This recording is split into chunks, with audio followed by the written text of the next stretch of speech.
seeking naturalization to become American citizens.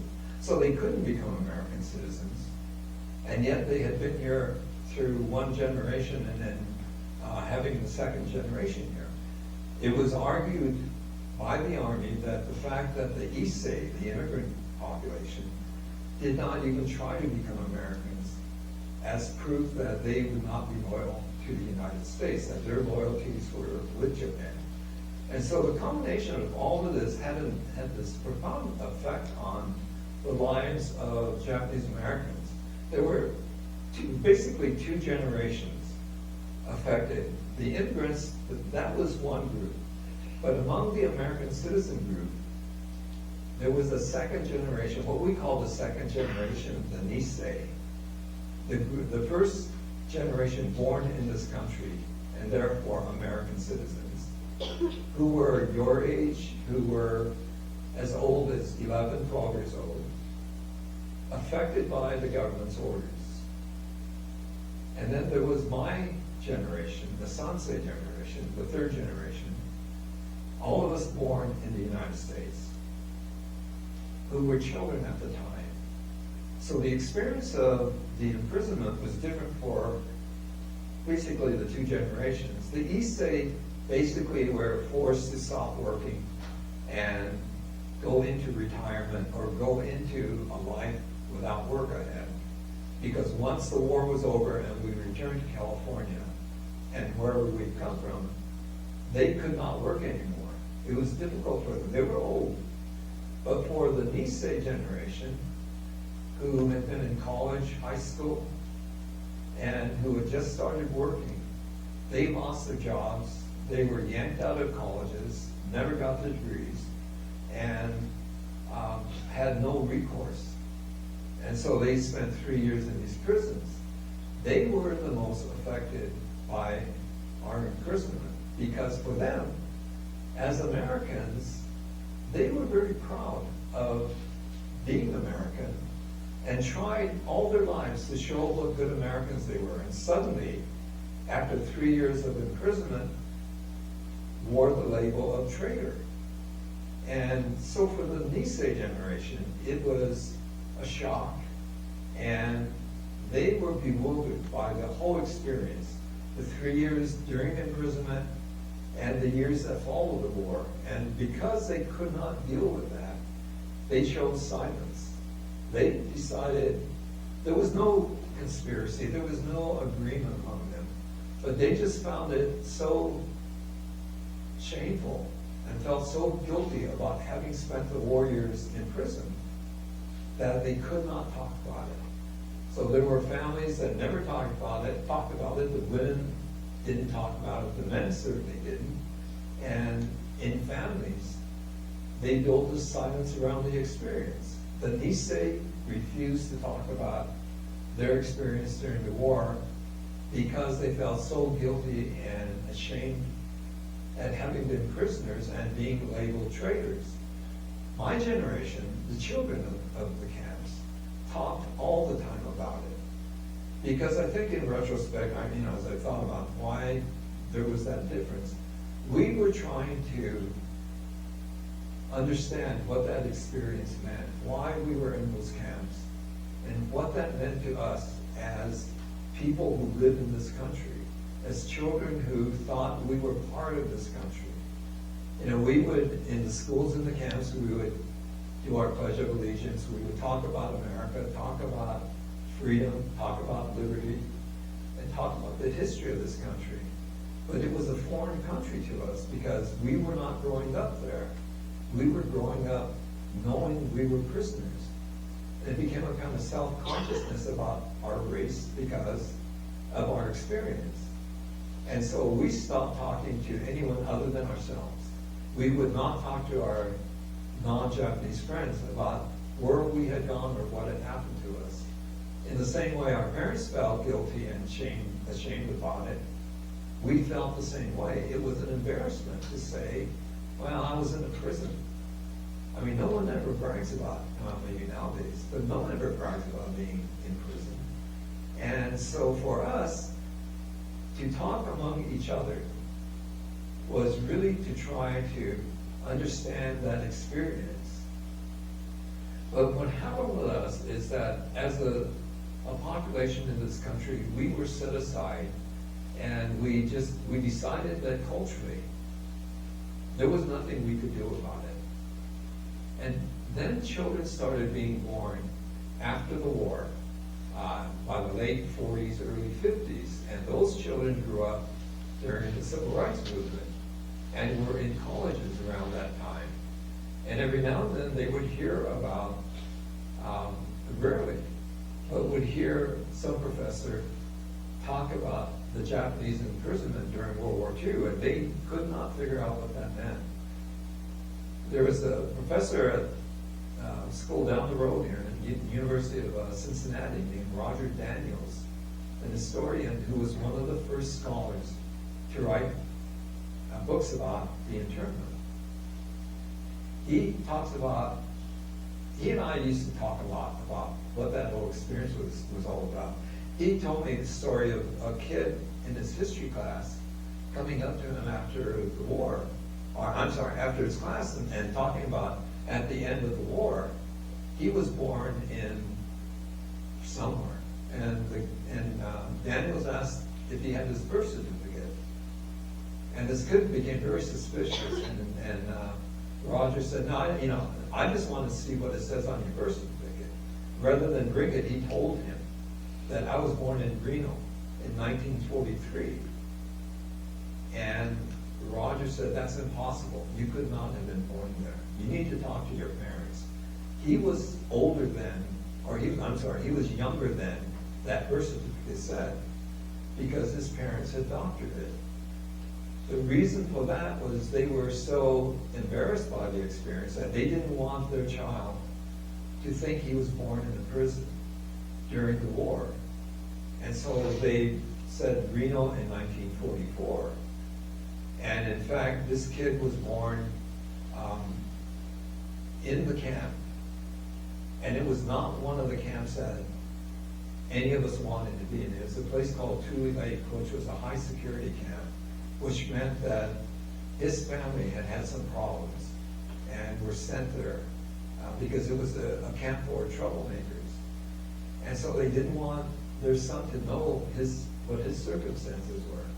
But this started happening more and more, where young Japanese Americans in classes would hear about this World War II internment and didn't know anything about it. And they started calling home and found out that their parents, in fact, had been in these camps. And it was that group of Sansei, the younger part of my generation, that started demanding some truth and honesty about what had happened. First from the parents, and then from the community. I can tell you that in the Japanese American community, we did not talk about this. We all acknowledged that this was a subject that nobody would talk about to each other. As kids, and by then we were becoming teenagers and getting older. We still did not talk to our parents about it. With rare exceptions, parents kept silent. My parents were part of that exception. They did talk about the wartime experience. So I was very aware of things that had happened. But for the rest of the Sansei generation, it was a very different kind of thing. And so when these younger Sansei started demanding truth, no one knew exactly what to tell them because we didn't know what the truth was. All we knew was that we were forced to leave under armed guard, and we were put into prisons, and were allowed to return at the end of the war, and we rebuilt our lives. Beyond that, we knew very little about why that had all happened. And so it was that younger group of Japanese Americans who were in colleges at the time who started demanding some kind of truth-telling about the wartime experience. What happened was that led from one thing to another, and the Civil Rights Movement was at that time just about at its culmination. In 1964, the United States Congress passed the Civil Rights Law, U.S. Civil Rights Law, and it changed everything in this country. It changed the consciousness of America about the conditions and the experiences of non-whites in this country. The civil rights movement was based on the black experience, as it should have been. But there were other movements going on at the time. Most prominent among them was the Indian American Indian movement called AIM, which had started before the civil rights black movement.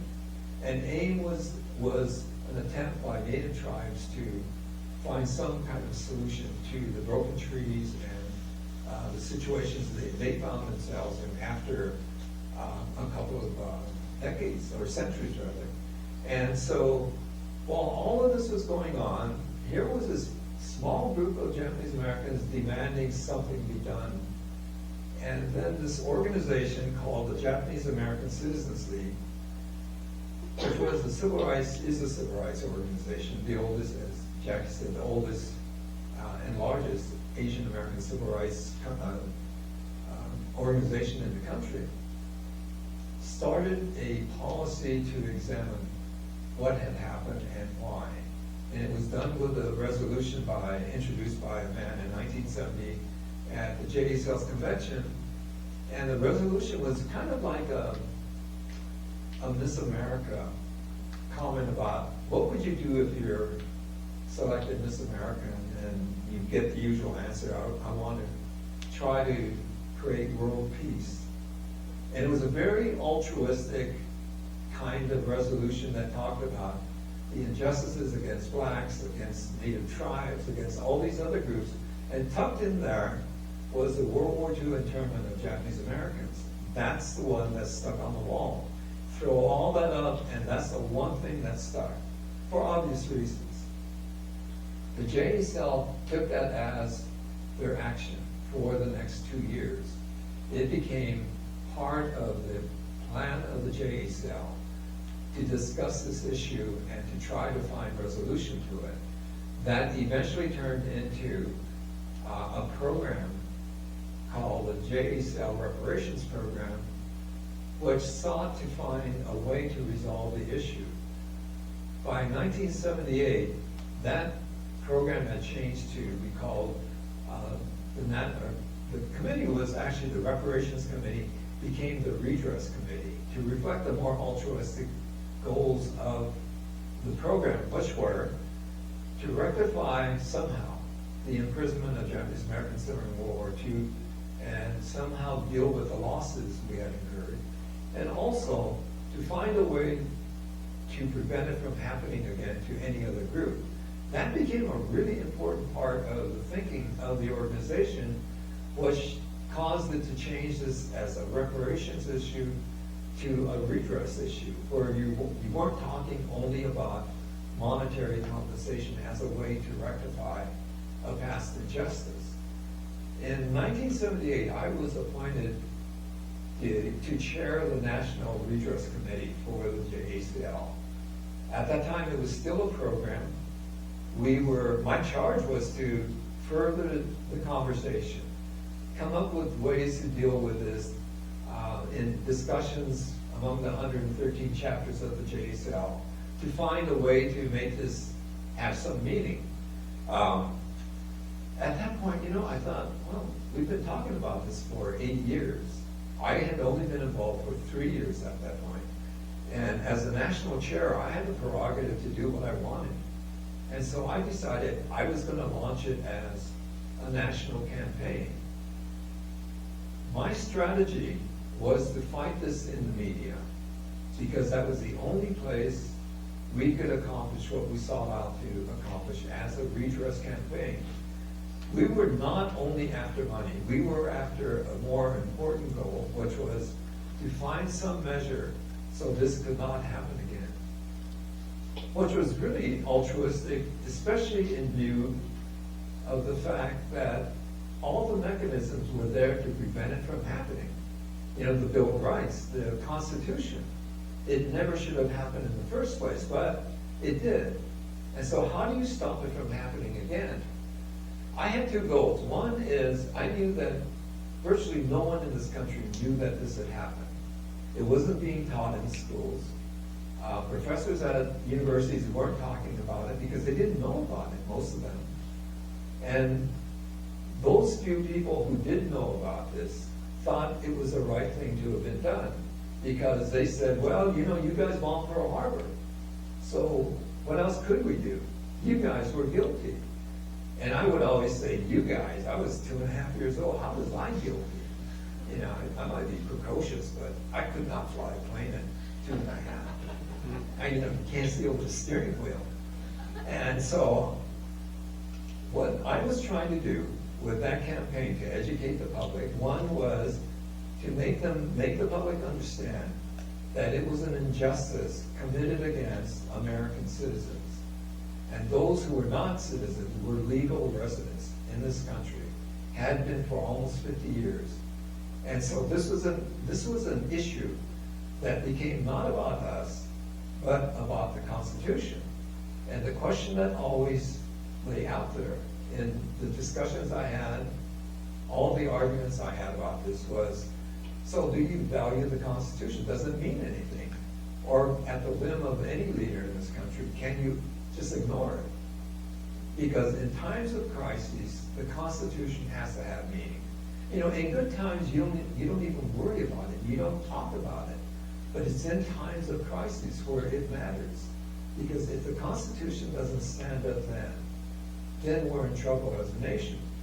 And so that was the challenge that we set out to accomplish. We had chapters all across the country, several in Ohio, Cincinnati, Cleveland, Dayton. And so what we did was use our chapters to start that debate.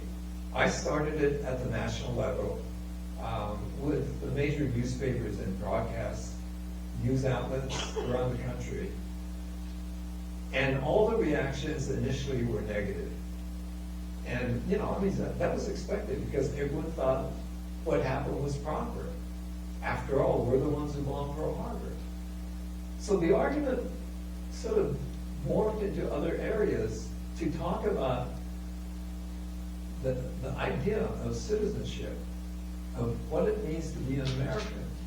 I know in my conversations on the air and with reporters, I would bring it to that point that the problem is that this country has never seen us as citizens, always as foreigners, always as Japanese, when most of us have never been to Japan and don't know Japan and don't necessarily like what Japan does.